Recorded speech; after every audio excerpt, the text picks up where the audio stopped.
कब तक आप जनता को बेवकूफ बनाओगे? आप बेवकूफ बनाना बंद करिए। और अगर इन फ्यूचर हमें मौका मिलेगा तो हम उनके लिए जान तक कुर्बान कर देंगे। ना तो हम कांग्रेस है, ना तो हम बीजेपी से है, हम तो जनता की आवाज उठा रहे हैं। और शराब देके वोट मत दीजिए। जनता से ये अपील कर दो, जो भी बंदा शराब देने आपके घर में आता है तो उसको जूते लगाइए। हमारी सरकार बोलती है कि नशा मुक्त भारत करना है, एक तरफ आप बोलते हो नशा मुक्त भारत करना है, दूसरी तरफ आप शराब को ज्यादा से ज्यादा बेच रहे हो, ज्यादा से ज्यादा ठेके खोल रहे हो। नशा मुक्त कहां होगा भारत? आज एक 10 साल का या 15 साल का बच्चा भी शराब पी रहा है, उसके पीछे का रीजन है यहाँ पे बस स्टैंड पे ठेके हैं, रोड के पास ठेके हैं, स्कूलों के पास तक ठेके हैं, मंदिरों के पास तक ठेके हैं। आज हम आजाद नहीं है, हमें फिर से गुलाम बनाया जा रहा है, जैसे हम अंग्रेजों के टाइम पे गुलाम थे। अब तो एक किस्म के वोट खरीद रहे हैं, और वोट खरीदने के बाद ये वहां की डेवलपमेंट नहीं करेंगे। क्यों? क्योंकि जिस बंदे ने इनसे बोतल ली होगी, जिनको इन्होंने बोतल दी होगी, शराब दी होगी, तो जब वो बोलेगा कि हाँ सर हमें घर में नलका नहीं है, पानी लगा दो, तो वो बोलेगा तेरे को शराब नहीं दी थी क्या? अब हमारे यहाँ पे ठेके खोले हैं, वो किसके लिए खोले हैं? ताकि हमारे लोग जो हैं वो शराब पी के मस्त रहें, पड़े रहें, सरकार से कोई सवाल ही ना पूछे। तो जिस कारण से ये इलाके जो हैं, जैसे मशेडी हो गया, नानगला हो गया, नजोत हो गया, मिहाड़ हो गया, ये बिलावर के बिल्कुल नियरेस्ट है। इनको बिलावर के साथ जोड़ना चाहिए था, ना कि बनी कॉन्स्टिट्यूंसीज के साथ। तो इन इलाकों में तो मेरे को नहीं लगता कभी जिंदगी भर डेवलपमेंट हो सकती है, क्योंकि ये इलाके बहुत ही ज्यादा पिछड़े रहे हैं। इनका क्या आंसर रहेगा उन चंद लोगों के लिए जिन्होंने हमारी लास्ट वीडियो में कमेंट्स में ये पूछा था हमसे, किसने आपको ये परमिशन दी कि आप सरकार से ऐसे ऐसे क्वेश्चंस पूछो? तो चलिए जान लेते हैं अंशु सर से। देखिए कुलदीप जी, शायद उनको कॉन्स्टिट्यूशन के बारे में जानकारी नहीं है, क्योंकि जो कॉन्स्टिट्यूशन मेकर थे उनको कुछ हद तक ये लगता था कि आने वाले टाइम पीरियड में ऐसा होना है कि जनता अगर अपनी गवर्नमेंट से सवाल पूछेगी या जनता गवर्नमेंट को क्रिटिसाइज करेगी उनकी नेगेटिविटी पॉइंट्स के ऊपर, तो ऐसी सिचुएशन राइज होगी कि उन लोगों को धमकाया जाएगा। तो इसीलिए उन्होंने हमें एक फंडामेंटल राइट देके रखा हुआ है अंडर आर्टिकल 19 क्लॉज 1 के अंदर 6 फ्रीडम्स हमें प्रोवाइड्स हैं, और उस 6 फ्रीडम में से हम एक फ्रीडम की बात करें, right to speech and expression की। और अगर किसी को लगता है परमिशन के लिए या कोई लगता है कि हम गलत बोल रहे हैं, तो हमारे साथ डिबेट करिए, हमारे साथ मंच में आइए, 2 बातें आप रखिए, 2 बातें हम रखते हैं, फिर पता चलता है। तो अगर आपको लगता है कि हमें परमिशन लेनी पड़ेगी किसी की, तो फिर आर्टिकल जो 19 क्लॉज 1 है, तो उसका फिर कोई फायदा नहीं है मेरे को लगता कॉन्स्टिट्यूशन के अंदर, तो उसको हटा दीजिए। फिर यहां तक मेरे को लगता है कि ऐसा करना चाहिए। फिर ठीक है सर। तो सर जैसे कि अभी हम बनी कॉन्स्टिट्यूंसी के ऊपर बात कर लेते हैं, तो जैसे कि आपने सुना तो होगा ही, हाँ, संडे को डॉक्टर रामेश्वर जी जो है वो अपनी एक महारैली को संबोधित करने वाले थे, और वो रैली जो थी वो बनी से चल के मशेडी तक आनी थी। लेकिन हुआ कुछ इस तरह से कि उनकी रैली को बसोली में रोक लिया गया, और वहां से ही उस रैली को वापस मुड़ना पड़ा। तो आप इसके ऊपर अपनी क्या प्रतिक्रिया रखना चाहोगे? आपकी फीडबैक क्या रहेगी? मतलब कि ये जो उनके साथ हुआ है, तो क्या ये सही हुआ या गलत हुआ आपके अकॉर्डिंग? देखिए कुलदीप जी, पहले बात तो ये है कि हर एक पॉलिटिकल लीडर्स जो भी अभी इलेक्शन में कंटेस्ट कर रहा है, तो वो अपनी रैलियां निकाल रहा है, वो उन एरियाज में जा रहा है जो एरियाज उस कॉन्स्टिट्यूंसीज के अंदर आते हैं। तो ऐसे ही मेरे को लग रहा है कि डॉक्टर रामेश्वर जी की भी अपनी वो रैली लेके मशेडी तक जा रहे थे, क्योंकि मशेडी वाला जो एरिया है वो बनी कॉन्स्टिट्यूंसीज के अंदर आता है। अब होता यह है कि यहाँ पे कुछ सिक्योरिटी इशू हो जाते हैं, तो हाई कमांड से उनको ऑर्डर दिया जाता है कि इनको आगे परमिशन नहीं है जाने की। तो मैं ये सवाल पूछना चाहता हूँ अपनी एडमिनिस्ट्रेशन से या अपनी गवर्नमेंट से, जिन्होंने आज तक वहां पे रूल किया है उस बनी कॉन्स्टिट्यूंसीज के अंदर। तो भाई, एक तो मशेडी इलाका जो है वो बिलावर के साथ लगता है, ठीक है। अगर आपने मशेडी को बनी के साथ जोड़ा है, तो उसके लिए मशेडी में आप कोई ऐसी डेवलपमेंट, आप ऐसा रास्ता बनाइए जो डायरेक्टली बनी टू मशेडी कनेक्ट करे। ये इलाका तो पिछड़ा रहेगा, क्योंकि ये इलाके बिलावर के साथ लगते हैं, जैसे मशेडी हो गया, नजोत हो गया, ये इलाके लगते हैं बिलावर के साथ, ठीक है।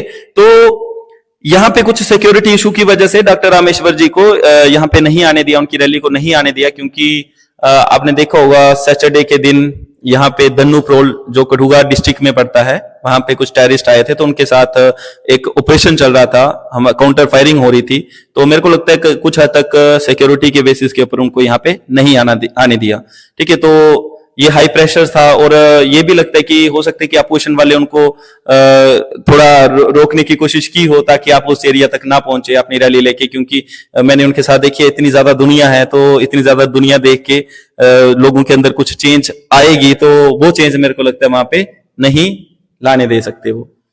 सर इसी के साथ आपके लिए नेक्स्ट क्वेश्चन आ रहा है कि जैसे कि आपने अभी बात की मशेडी की, तो जैसे कि आपको पता है कि ये जो नजोत का इलाका है, उसके बाद नानगला आता है, फिर मशेडी के साथ साथ नानगला के पास में नीचे एक मिहाड़ का इलाका भी है, और साथ आगे जाएं हम तो और भी बड़े सारे इलाके आते हैं। तो आपको क्या लगता है कि ये जो इलाके हैं इनको बनी कंस्टिट्यूएंसी के साथ जैसे कि जोड़ा गया है, तो इस चीज को आप किस हद तक सही मानते हो कि ये जोड़ने चाहिए थे उसके साथ या नहीं जोड़ने चाहिए थे? आपकी क्या राय है इसके ऊपर? देखिए कुलदीप जी, जैसे मशेडी का इलाका हो गया, मिहाड़ हो गया, नांगला हो गया, नजोत हो गया, जैसे डल हो गया, बहुत सारे इलाके हैं यहाँ पे, बहुत सारे पिछड़े इलाके हैं, रिमोट एरिया है, ठीक है। इन इलाकों में तो इंटरनेट की सुविधा नहीं है, प्रॉपर स्कूल नहीं है, प्रॉपर पानी नहीं है, प्रॉपर बिजली नहीं है। उसका मेन कारण है जो उनको बनी कॉन्स्टिट्यूंसी के साथ जोड़ा गया है, क्योंकि एमएलए आएगा, जो भी मेंबर वहां से इलेक्ट होके जाएगा, वो आएगा, वो बनी में डेवलपमेंट करवाएगा या बली में डेवलपमेंट करने की बात करेगा। इन इलाकों को इग्नोर किया जाता है क्योंकि ये बहुत दूर है। अगर हमें बनी से मशेडी में आना है बाय रोड तो कम से कम 1 दिन से ज्यादा टाइम लगता है। सुबह निकलेंगे बनी से तो दूसरे दिन सुबह हम मशेडी पहुंचेंगे। तो जिस कारण से ये इलाके जो हैं, जैसे मशेडी हो गया, नानगला हो गया, नजोत हो गया, मिहाड़ हो गया, ये बिलावर के बिल्कुल नियरेस्ट है। इनको बिलावर के साथ जोड़ना चाहिए था, ना कि बनी कॉन्स्टिट्यूंसीज के साथ। तो इन इलाकों में तो मेरे को नहीं लगता कभी जिंदगी भर डेवलपमेंट हो सकती है, क्योंकि ये इलाके बहुत ही ज्यादा पिछड़े रहे हैं। मेन कारण है उसका सरकार ने इन इलाकों को इग्नोर किया है। मैं सिर्फ मशेडी, नानगला इनकी बात नहीं कर रहा है, यहाँ पे बहुत सारे इलाके हैं, जैसे पैनावैया है, जैसे यहाँ पे थोड़ा ऊपर चले जाएं उधर सचारा वाली साइड, वो वाला इलाका है, ये बहुत ही ज्यादा पिछड़े हुए इलाके हैं, ठीक है। यहाँ पे आज इंसान तो चलना दूर, जानवर भी उस रोड पे नहीं चल सकते, उन सड़कों पे नहीं चल सकते। वहां पे पानी की इतनी मुश्किलात है, वहां पे बिजली की इतनी मुश्किलात है। इन इलाकों को इग्नोर किया जा रहा है, टोटली इग्नोर किया जा रहा है। और डॉक्टर रामेश्वर जी यहाँ पे वो सब देखने आने वाले थे तो उनको बसोली के अंदर रोका गया एडमिनिस्ट्रेशन के द्वारा। वो सिक्योरिटी का तो एक सिर्फ बहाना था, एक्चुअल में रियलिटी कुछ और ही थी। तो जैसे कि वहाँ के लोगों ने अभी ज़्यादा जो इम्पोर्टेंस है इन इलेक्शंस में वो डॉक्टर जी को दी हुई है, उनको समर्थन दिया हुआ है। मैंने बड़ी सारी वीडियोस में देखा भी है, डॉक्टर साहब को वो मतलब कि लगभग अपने प्रोमिसेस दे रहे हैं। मुझे लगता है कि डॉक्टर साहब से उनको बहुत ज़्यादा उम्मीदें हैं, और जिसकी वजह से ही शायद डॉक्टर साहब जो है इस टाइम ज़्यादा चर्चा में चल रहे हैं बनी कॉन्स्टिट्यूएंसी से। तो सर इसी के साथ मैं आपको नेक्स्ट क्वेश्चन पूछना चाहूंगा अभी बनी कॉन्स्टिट्यूएंसी के ऊपर ही। जैसे कि कल की एक वीडियो बहुत ज़्यादा वायरल हो रही है जिसमें कि दिखाया जा रहा है कि वहाँ पे कुछ चंद लोग जो हैं वो शराब जो है वो बांट रहे हैं, मतलब कि वोट लेने के लिए। तो ये जो शराबें बांटी जाती हैं या फिर पैसा बांटा जाता है इन इलेक्शंस के दौरान, और उसे वोट को एक हिसाब से बोल सकते हैं हम खरीदा जाता है, तो इस चीज को आप किस हद तक सही मानते हो, प्लीज बताइए थोड़ा। देखिए कुलदीप जी, इलेक्शन के टाइम पे ये जो सब किया जाता है ये तो बिल्कुल गलत है, क्योंकि हमारे कॉन्स्टिट्यूशन के अंदर इलेक्शन कमीशन के पास ये पावर्स रखी गई हैं कि उसमें लिमिट तक बताई जाती है कि आपको कितना पैसा खर्च करना है उस इलेक्शन में, ठीक है। और दूसरी बात कि ये जो ठेके वगैरह से शराब लेके बेचना या उनको डिस्ट्रीब्यूट करना, ये टोटली गलत है, ये नहीं करना चाहिए किसी भी पार्टी को, ठीक है। अगर उसको जीतना है तो सोसाइटी में आके काम करे ना वो, ठीक है, रियलिटी में काम करे। लोग को तो वोट करते हैं उसको, ऐसी बात नहीं कि लोग वोट नहीं करेंगे। आप लोगों के भले के लिए काम करोगे, लोग आपको वोट करेंगे। आप तो एक किस्म के वोट खरीद रहे हैं ये, और वोट खरीदने के बाद ये वहां की डेवलपमेंट नहीं करेंगे। क्यों? क्योंकि जिस बंदे ने इनसे बोतल ली होगी, जिनको इन्होंने बोतल दी होगी, शराब दी होगी, तो जब वो बोलेगा कि हाँ सर हमें घर में नलका नहीं है, पानी लगा दो, तो वो बोलेगा तेरे को शराब नहीं दी थी क्या? ये तो टोटली गलत है, ठीक है। और एक और चीज यहाँ पे रखना चाहता हूँ कि जैसे ठेके वगैरह ओपन किए, ये इसीलिए ओपन किए ताकि ये जो रिमोट एरिया है ये रिमोट के रिमोट ही रहे। ये जो विलेजेस एरिया है, जो रूरल एरिया है, ये कभी जिंदगी पर डेवलप हो ही ना, क्योंकि लोग आवाज उठाएंगे नहीं। लोगों को शराब मिलेगी पीने के लिए, उनको बहलाया जाएगा, उनको दबाया जाएगा, उनको डराया जाएगा, उनको धमकाया जाएगा। बेचारे मजबूरी में करेंगे तो करेंगे क्या वो, ठीक है। सर ये इसी के ऊपर मैं साथ में एक और क्वेश्चन जोड़ना चाहता हूँ यहाँ पे। ये जो सरकार ने जगह जगह ठेके ओपन करके रखे हुए हैं, तो ये चीज अच्छी है या गलत है? मतलब क्या लगता है आपको, ये ठेके खोलना जरूरी थे क्या? देखिए कुलदीप जी, ये ठेके खोलना तो बिल्कुल गलत है, ठीक है। हमारी JNK के अंदर बहुत सारे ठेके खुले हैं इस 10 साल के अंदर, ठीक है, जो बहुत ही गलत चीज है। हमारा कल्चर हमें ये नहीं बताता कि आप शराब पियो, ठीक है। अब हमारे यहाँ पे ठेके खोले हैं, वो किसके लिए खोले हैं? ताकि हमारे लोग जो हैं वो शराब पी के मस्त रहें, पड़े रहें, सरकार से कोई सवाल ही ना पूछे, और जो पूछेगा तो उसको दबाया जाएगा, उसको धमकियां दी जाएंगी, है ना। और ये जो ठेके इन्होंने खोले हैं, इसके बजाय अच्छा काम करते, कोई डिस्पेंसरी ओपन करते, कोई लाइब्रेरी ओपन करते, ताकि कोई बच्चा पढ़ के कोई ऑफिसर बनेगा, वो इस इलाके को संभालेगा, समाज की सेवा करो। आप स्कूल्स खोलो, आप बच्चों को वोकेशनल इंस्टीट्यूशन बना के दो। आप शराब के ठेके खोले जा रहे हो, कोई आपसे सवाल पूछने वाला है नहीं है। और जो बड़े बड़े ठेकेदार हैं, जिन्होंने लाइसेंस वगैरह बनाए हैं, ठीक है, मेन तो वो भी इसमें इन्वॉल्व है, इस पूरे स्कैम में इन्वॉल्व है। देखो, हमारी सरकार बोलती है कि नशा मुक्त भारत करना है, एक तरफ आप बोलते हो नशा मुक्त भारत करना है, दूसरी तरफ आप शराब को ज्यादा से ज्यादा बेच रहे हो, ज्यादा से ज्यादा ठेके खोल रहे हो। नशा मुक्त कहां होगा भारत? आज एक 10 साल का या 15 साल का बच्चा भी शराब पी रहा है, उसके पीछे का रीजन है, यहाँ पे बस स्टैंड पे ठेके हैं, रोड के पास ठेके हैं। मैं तो बोलना चाहता हूं, इनको स्कूलों के पास तक ठेके हैं, मंदिरों के पास तक ठेके हैं। आज हम आजाद नहीं है, हमें फिर से गुलाम बनाया जा रहा है, जैसे हम अंग्रेजों के टाइम पे गुलाम थे, ठीक है। तो ये जो ठेके वगैरह हैं, ये बंद करने चाहिए सरकार को। ये बहुत ही गलत काम है, क्योंकि हमारा हर एक युवा नशे की तरफ जा रहा है।